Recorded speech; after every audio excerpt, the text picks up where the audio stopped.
Fala pessoal, tudo bem? Vamos dar continuidade ao nosso estudo. Vamos entrar agora nesse bloco da Polícia Penal do Estado de Minas Gerais e iniciar o nosso estudo em noções de direito constitucional. Tá joia? Sejam todos muito bem-vindos. Então vamos, a partir de agora, trabalhar noções de direito constitucional. É a primeira parte do nosso estudo para o concurso da Polícia Penal de Minas Gerais. Meu nome é Elber, sejam todos muito bem-vindos. Pessoal, antes de nós adentrarmos na aula, gostaria de apresentar para vocês, né, o edital verticalizado. O que é isso, professor? É uma ferramenta que nós temos para que possamos aí controlar o nosso estudo, para podermos ter disciplina, né, e nos envolver, logicamente, de maneira organizada para o nosso estudo. Se você olhar junto comigo, nós estamos aí, por exemplo, noções de direito penal. Aí, o que você vai fazer? Qual é a ideia? Aqui ao lado do meu direito aí, né, direito seu também, está escrito aí, leitura, aula, exercício e revisão. Toda vez, então, que você pegar esse material, hoje eu vou estudar o quê? Direito penal. Então, você vai fazer a leitura, beleza? Você vai fazer a leitura do material e você vai assistir minha aula, você vai marcar com um xizinho. Depois que você fez a leitura e assistiu minha aula, peraí, agora eu vou fazer exercício, justamente para convalidar aquilo que eu aprendi. E, posteriormente, ou às vezes no mesmo dia, ou às vezes 3 dias depois, você vai fazer uma revisão daquela matéria que você leu. Então, isso aí é todo o edital, né? Nós fizemos esse edital verticalizado, todo previsto no edital da Polícia Penal. Olha lá, raciocínio lógico da mesma forma, informática da mesma forma, e noções de direito constitucional. Isso é bem legal. Olha lá, tá vendo? Eu coloquei lá português também. Então, isso é importante para a gente disciplinar o nosso estudo. Por exemplo, ou às vezes você divide esse material, você estuda às vezes 2 matérias por dia, né? Depende da sua carga horária que você tem disponível, ou você pode estudar ali uma disciplina por dia. Por exemplo, eu vou pegar hoje noções de direito constitucional. Vamos lá. Aqui, ó, noções de direito constitucional. Hoje eu vou trabalhar noções de direitos individuais, direitos e deveres individuais e coletivos.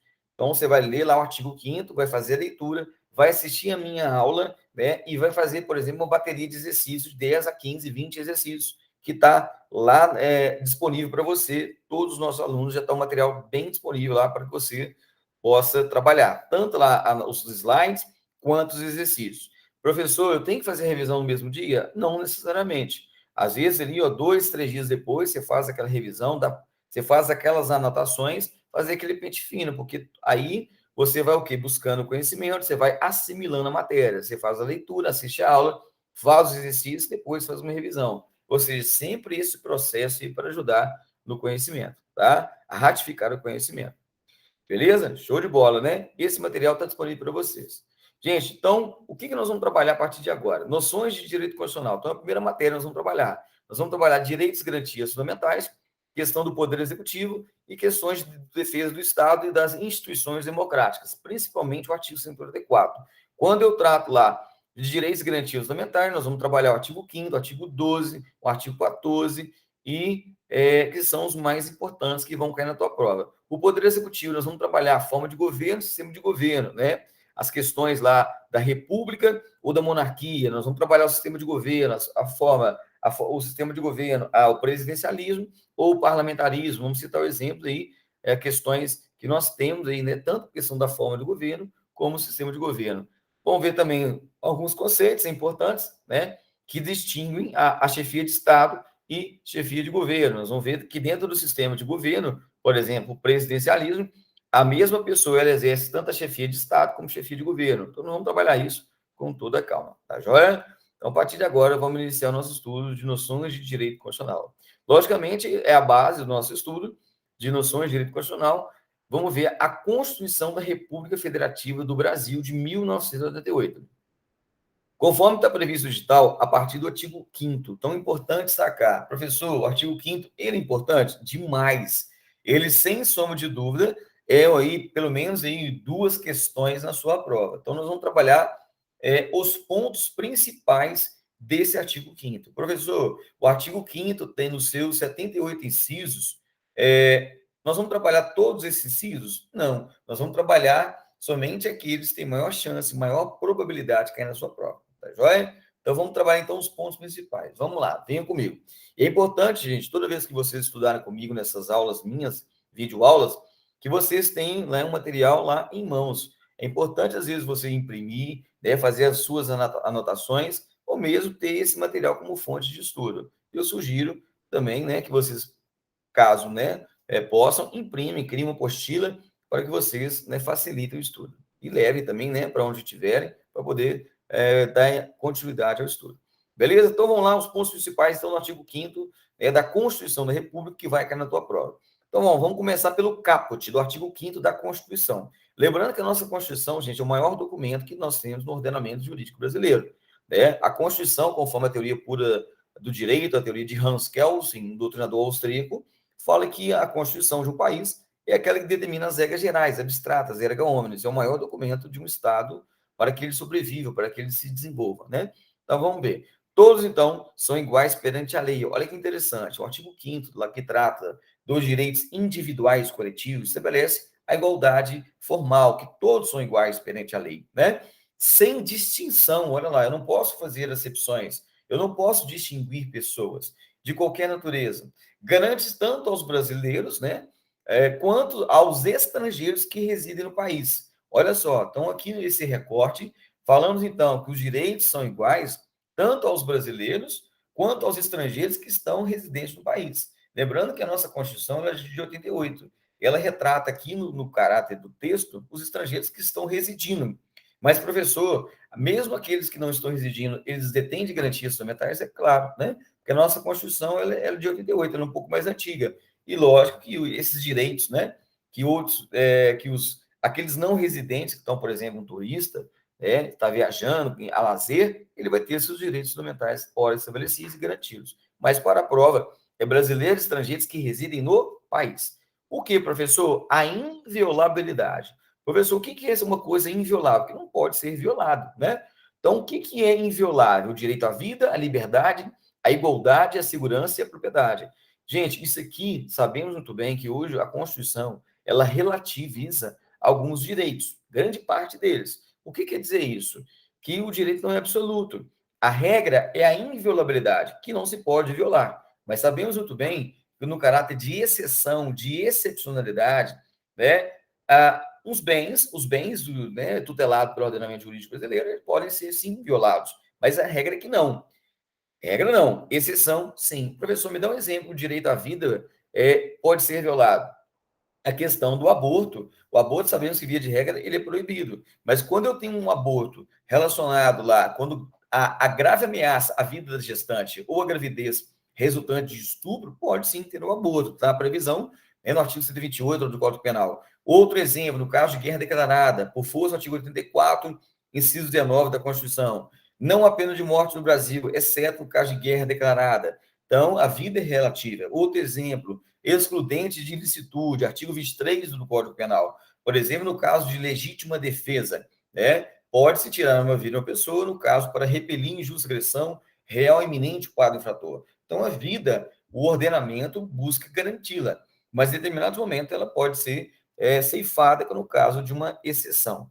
Da mesma forma, a liberdade, né? A questão da liberdade de ir e vir, por exemplo, se um cidadão ele está numa fungada suspeita, o artigo 244 do CPP fala que pode fazer uma busca pessoal, independentemente de mandado de busca e apreensão, de mandado de prisão, né? Ou seja, pode ser realizado por poder discricionário da autoridade competente. Então, pode exercer desde que haja fundada suspeita. Então, por exemplo, se um cidadão ele comete um crime, ele vai ser detido, capturado, e ele vai ser preso. Vai ter a lavratura do auto de prisão em flagrante delito, né? No caso inteiro. Então, a sua liberdade vai ser cerceada. Então, por isso também que a liberdade, né, hora consagrada, a primeira geração ou direção ou dimensão dos direitos humanos, não é absoluto, é um direito relativo, relativizado. Da mesma forma, a igualdade, a segurança e a propriedade.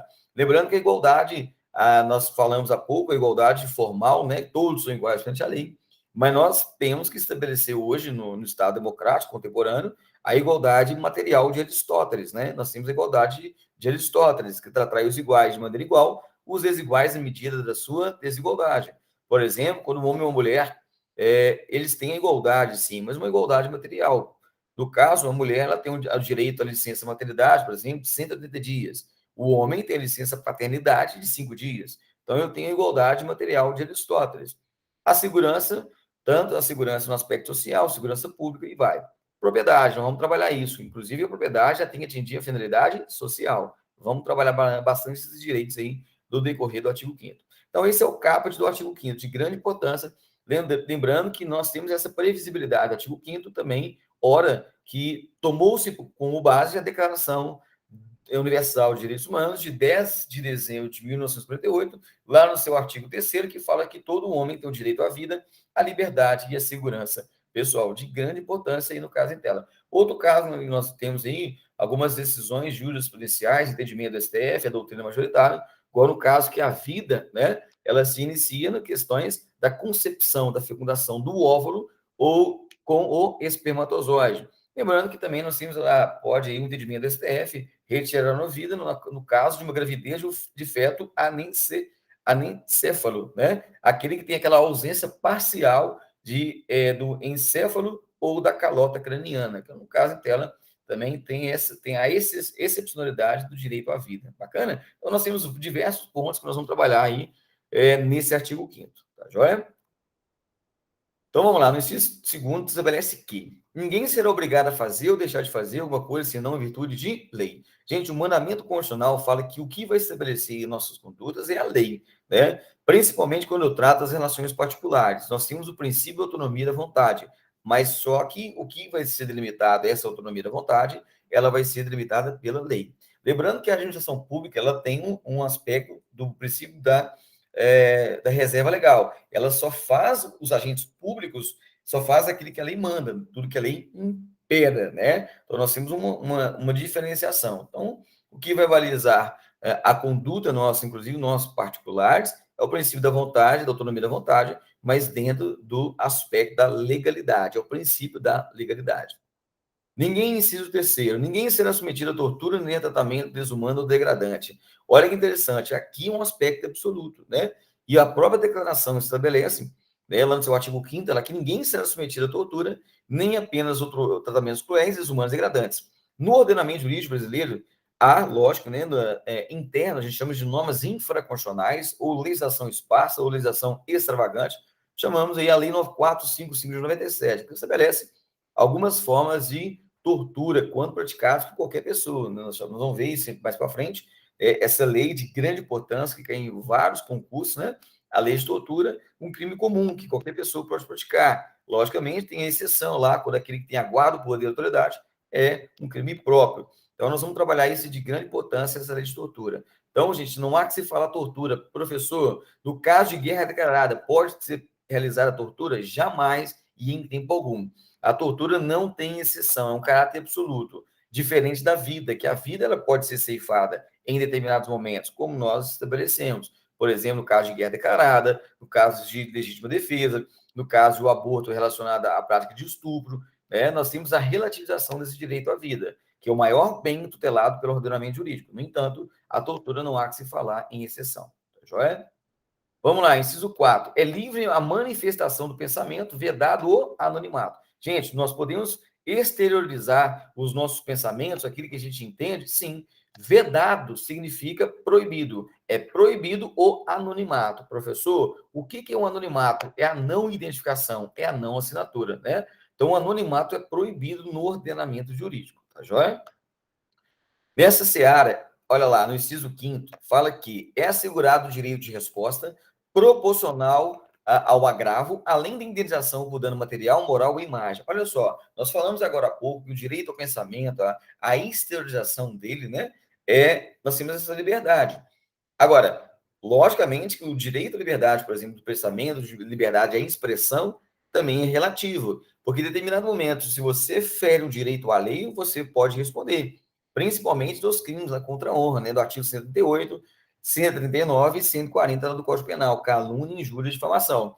E ainda tem o direito à retratação. Então, se aquele que foi ofendido, ele vai ter o direito à resposta. Por exemplo, na capa da revista Veja, ele foi ferido a sua imagem, né? Imputando algo ali que às vezes ele não cometeu. Ele tem um direito à retratação, ele tem um direito proporcional ao grave, um direito de resposta. E mesmo ele garantindo o direito de resposta, ele pode impetrar, né, diante do Poder Judiciário, né, a busca de uma indenização por dano material que foi lesado, né, diante daquela informação que foi propagada em seu desfavor, né? Não só material, moral também, e que denegriu a sua imagem. Então, é um direito constitucional que estabelece, né, o direito à intimidade, à vida privada. Nós vamos ver. Olha lá. É livre a expressão da atividade intelectual, artística, científica e de comunicação, independentemente de censura ou licença. Gente, nós não vivemos numa época ditatorial, né? Nós não vivemos num sistema que não podemos realizar a liberdade de expressão. O Estado brasileiro, democrático, republicano brasileiro, estabelece lá no artigo 1º, inciso 5º, né, o pluralismo político, né, a pluralidade ideológica de ideias, né? E nós temos aí também essa liberdade de informações, né, intelectual, de produção de materiais, artística, questões culturais, científicas, né, a produção de inovações, né, de criações voltado para o bem da humanidade. E de comunicação, nós temos a liberdade da comunicação. Hoje, muito bem, são estabelecidas as comunicações por meio de redes sociais, né? Um caráter moderno, hoje, contemporâneo, a comunicação ela é muito realizada por meio das redes sociais. E não há que se falar em censura ou licença para que seja propagada aquela informação, né? Os meios hoje, nós temos aí o WhatsApp, o Facebook, o Google, nós temos aí o YouTube, né? Ou seja, não pode ser censurado previamente. Nós temos ali a liberdade de expressão. Então, é um direito consagrado, né? Nas revoluções industrial, Revolução Francesa, né? A época do renascentismo, do iluminismo, aquela ideia dessa liberdade mesmo de se expressar. Tem um marco também da Revolução Americana, né? Na Constituição Americana. Então, isso é importante nós destacarmos essa liberdade, né, que não pode haver a censura ou licença. Então, independentemente de censura ou licença. Tá joia? Da mesma forma, lá, pessoal, são invioláveis a intimidade, a vida privada, a honra e a imagem das pessoas. Acabamos de falar que o direito à imagem é consagrado e qualquer violação pode responder por danos morais, materiais decorrentes dessa violação. Lembrando que a inviolabilidade, a intimidade e a vida privada, cuidado, pessoal, que lá na tua prova pode cair a vida pública. Não, a vida pública é violável. Nós vamos ver lá no artigo 37 da Constituição o princípio da publicidade, né? Aqui trata da vida privada, da intimidade da pessoa. Nós temos uma referência também na Declaração Universal dos Direitos Humanos, lá no seu artigo 12, né? Fala lá que ninguém vai sofrer intromissões arbitrárias na sua vida privada. Cuidado, se colocar vida pública, está errada a questão, tá joia? Na sua família, no seu domicílio, na sua correspondência. Nós vamos trabalhar isso aqui, hein? Importante demais para a prova. Nem ataques à sua honra pessoal, contra tais intromissões ou ataques, toda pessoa tem o direito à proteção da lei. Então, nós temos a inviolabilidade da intimidade, a minha vida privada. Cuidado para na prova, isso pode trocar para a vida pública, tá joia? Beleza. Gente, inciso 11, cai muito em prova, principalmente os agentes encarregados de aplicação da lei, né? Os policiais aí, né? A questão cai muito em prova isso aí. Então, vamos trabalhar o inciso 11. Gente, olha a regra. A casa é um asilo inviolável do indivíduo. Por que é um asilo inviolável, professor? Porque todos têm direito ao descanso, né? Não só a casa, mas também nós temos uma extensão, conforme a doutrina de jurisprudência do STF, o escritório, oficinas, garagem, quarto de hotéis habitados, né? Uma habitação coletiva ocupada. Então, tem uma proteção do descanso, né? Ninguém nela pode penetrar sem o consentimento do morador. Então, se o morador não consentir, se o dono do escritório, da advocacia, né, odontológico, seja qual ele for, não pode adentrar. Essa é a regra do ordenamento jurídico. Professor, tem exceção a essa inviolabilidade domiciliar? Tem. Primeiro caso, flagrante delito. Professor, o que é o flagrante delito? É o flagrare. É o 302 do Código de Processo Penal. É aquela pessoa que está cometendo o crime, acaba de cometê-lo, ou é perseguido logo após, ou é encontrado com materiais que constituem o autor do fato. Né? Nós temos o flagrante delito próprio, impróprio ou presumido. Então, o flagrante delito pode entrar na casa da pessoa sem autorização do morador? Pode. Outro exemplo, desastre. A casa está caindo, precisa socorrer aquela pessoa que está lá dentro. Pode entrar? Pode. E o terceiro ponto, para prestar socorro. Da mesma forma, né, na questão do desastre, a pessoa está tendo uma parada cardíaca lá, por exemplo, naquela casa, uma parada cardiorrespiratória, né, uma convulsão. Pode entrar uma pessoa lá, um médico, às vezes um enfermeiro, um vizinho, para tentar reanimar, por exemplo, aquela pessoa? Pode. Mesmo sem o consentimento? Mesmo sem o consentimento. Professor, então, o flagrante, desastre, essa socorro, o senhor está querendo dizer que então pode ser qualquer hora do dia ou da noite? É isso mesmo. Então, qualquer hora pode entrar na casa. Agora, nós temos o último caso, que estabelece por ordem do juiz, nós chamamos de mandado de busca e apreensão, ou mesmo mandado de prisão, né? O força do artigo 140, parágrafo 1º do Código de Processo Penal, mandado de busca e apreensão, ela pode ocorrer nessa casa, do morador. Mas lembrando que no caráter de excepcionalidade. E tem alguma regra específica, professor? Tem. Nesse último caso, o mandado de busca e apreensão, o mandado de prisão, que nós chamamos de determinação judicial ou ordem judicial, ela só pode ocorrer durante o dia. Professor, e se for à noite, pode? Não pode. Para a prova de vocês, é durante o dia, que é o nascer ao pôr do sol, da aurora ao crepúsculo. Inclusive, a doutrina majoritária adota o critério físico-astronômico, né? Que é o nascer ao pôr do sol. Mas para a prova de vocês, é durante o dia. Se cair das 6 às 18, está errado, né? O entendimento doutrinário fala que é o nascer ao pôr do sol. Mas dentro da literalidade do texto constitucional, é durante o dia, ponto. Fora disso, a questão está errada, tá? Se colocar das 18, da 8, de 6 a 18, do nascer ao pôr do sol, isso é um entendimento doutrinário, jurisprudencial. A prova de vocês é durante o dia. E geralmente eles costumam colocar durante o dia e da noite, não, somente durante o dia. E nós vamos ver, gente, nós tivemos alteração agora da nova lei de abuso de autoridade, né?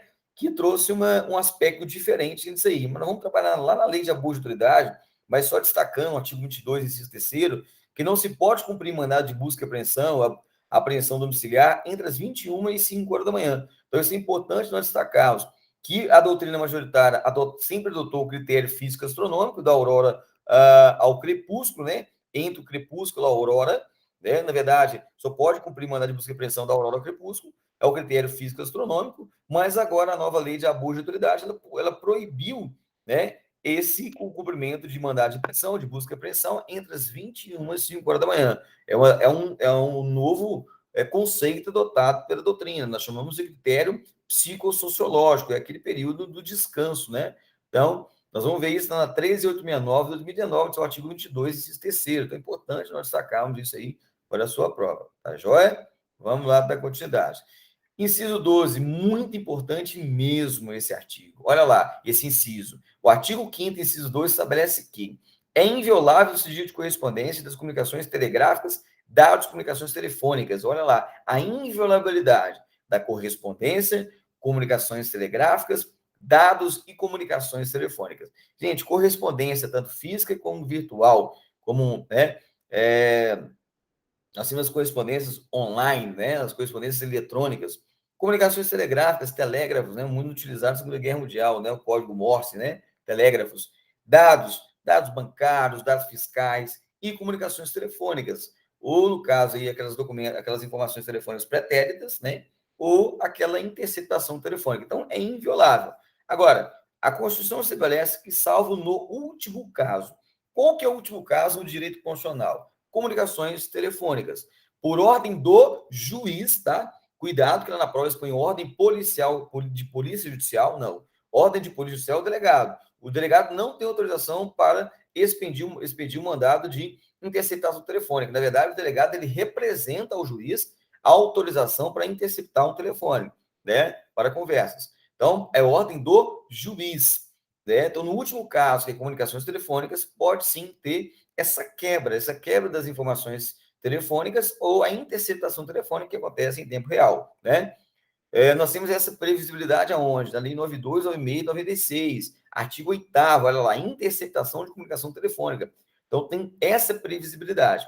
Mas em quais casos, professor? No caso de investigação criminal, que a investigação criminal é presidida por meio da autoridade de polícia judiciária, que via de regra o delegado de polícia, ou o delegado civil dos 26 estados, mais o DF, ou o delegado federal, né? Ou no caso de o comandante da unidade, se for crimes militares, autoridade, polícia judiciária militar. Tem essa previsibilidade no Código Penal Militar. Mas aqui, então, nós tratamos de investigação criminal, é aquele que preside o inquérito. A autoridade vai investigar o caráter inquisitorial, preparatório, preservatório de direitos fundamentais, que é o chamado de inquérito, ou durante a instrução processual penal, ou seja, o devido processo penal. Então, pode quebrar somente no último caso, comunicações telefônicas. Lembrando, gente, que a Constituição ela retrata que somente tem essa exceção às comunicações telefônicas. Hoje, né, no século XXI, nós temos a modernização, que pode sim ser quebrado por meio de outras normas, né? A correspondência, telégrafos, dados, principalmente a CPI, né? Comissões Parlamentares de Inquérito, no caráter de investigação, quebra aí dados telefônicos, dados fiscais, bancários, né? Então, hoje, em 2021, já se quebra, em 2021 para 2022, quebra sim, né? A correspondência, dados e comunicações telefônicas. Mas para prova, conforme o texto constitucional, somente no último caso, que é comunicações telefônicas, né? Nós vamos trabalhar isso lá na norma de execução, na LEP, né, no artigo 52, inciso 6º, que lá na questão do RDD, que pode sim ser fiscalizado, inclusive, o conteúdo de correspondência. Vamos trabalhar também no 131 e vamos trabalhar no REMP, que também estabelece que pode ter, né, aquela quebras das correspondências, se houver, no caso ali, né, uma fundada suspeita, né, de perturbação da ordem pública. Então, pode, no caso dela, sim, fazer a quebra da correspondência. Mas na Constituição, lembrando, ratificando que na Constituição só pode quebrar as comunicações telefônicas, porque trata do último caso e por ordem somente do juiz, autorização judicial. Inciso 16. Todos podem reunir-se pacificamente, sem armas, em locais abertos ao público. Professor, que direito é esse? É o direito à reunião, o direito à manifestação.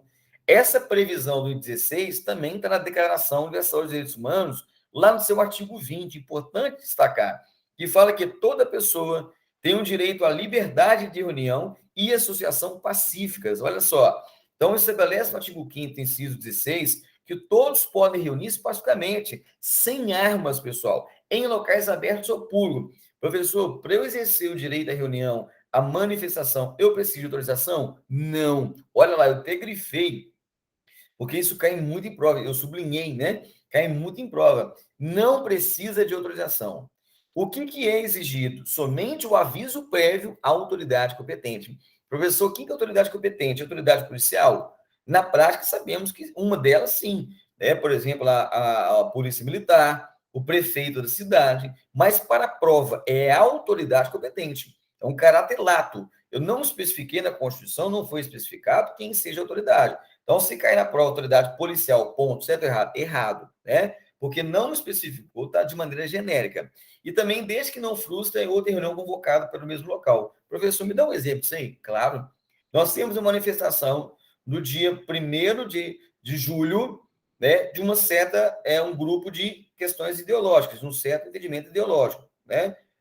No mesmo dia, é solicitado também outro grupo mas só que de uma natureza ideológica diferente. E aí, está frustrando essa reunião convocada pelo mesmo local no mesmo dia? Sim, então pode? Não, então não pode. Porque questões ideológicas diferentes ali pode gerar uma animosidade, uma hostilidade e até atos de violência. Então não pode frustrar uma reunião convocada pelo mesmo local. Tem que ser ou em locais distintos. Ah, pode ser no mesmo dia? Pode. Mas desde que sejam locais o quê? Distintos no horário também. Às vezes pode ser horário, mesmo horário, pode, mas não pode ser naquele mesmo local, justamente para que não haja hostilidade de grupos, né, antagônicos. Bacana? Então, gente, importante destacar duas coisas. Não precisa de autorização para exercer o direito à reunião ou manifestação e é só exigido aviso prévio à autoridade competente. E o aviso prévio, gente, não é para que as autoridades coíbam, né, a manifestação. Ao contrário, para que as autoridades garantam, né, garantam a segurança pública, a segurança da integridade, da incolumidade das pessoas e do patrimônio, e garante também o direito, os outros direitos fundamentais, por exemplo, o direito de ir e vir, e né, dentro do princípio da proporcionalidade, da razoabilidade, os direitos, eles se sopesam, né, eles se equilibram. Então, a busca do direito fundamental, o direito à reunião, ele não é absoluto, porque os demais outros direitos também têm que ser garantidos, por exemplo, o direito de vida do cidadão. Então, nós temos que ter sempre o princípio da razoabilidade, da proporcionalidade. Então, por isso que é importante o aviso prévio à autoridade competente, para que ela, de fato, garanta os direitos fundamentais.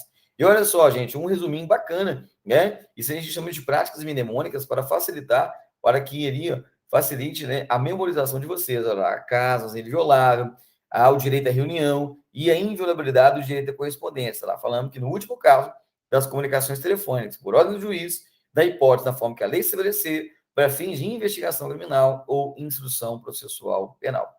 Gente, terminamos então esse bloco. Aguardo vocês para o bloco seguinte. Um grande abraço, WM Concurso, o nosso objetivo é a sua aprovação. Até mais.